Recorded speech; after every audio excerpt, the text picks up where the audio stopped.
And these temperatures and, the precipitation and stuff just make it that much more important to make sure everything is working correctly, because things could quickly turn dire if you're not able to keep yourself warm. Oh, absolutely. And then you throw a wintry mix in there with ice and stuff, and you can't even go places. So, I mean, you don't want to find yourself in that situation. Make sure you take the preparations. But that ice, it's going to be coming here. You can see out there right now on your hour by hour, we have got temperatures in the single digits, and those are going to continue to chill out as we head throughout the overnight and into tomorrow morning. You can see clouds continue to build from the south as we head through Friday noon hour. Not bad.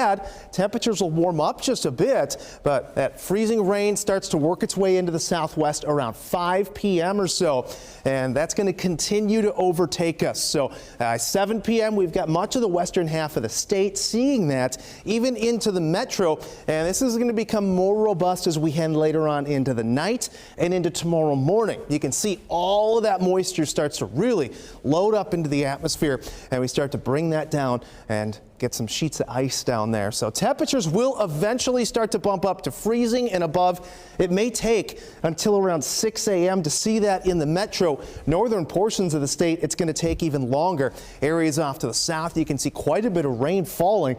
There's spots that could even pick up an inch of rain out of this. But finally, by 2 p.m. on Saturday, those areas to the north are starting to bump back up above freezing. So that means that freezing rain will finally start to come to an end, though we could even see some freezing drizzle linger depending how this system unfolds. So looking at your ice here again by 9 a.m. on Saturday, we've got nearly a quarter inch out near Iowa City. Metro coming in just shy of a tenth of an inch, and you can see upwards towards Fort Dodge around the same. It does not take much, really 100th to 200ths of an inch for those roads to become slick and very treacherous.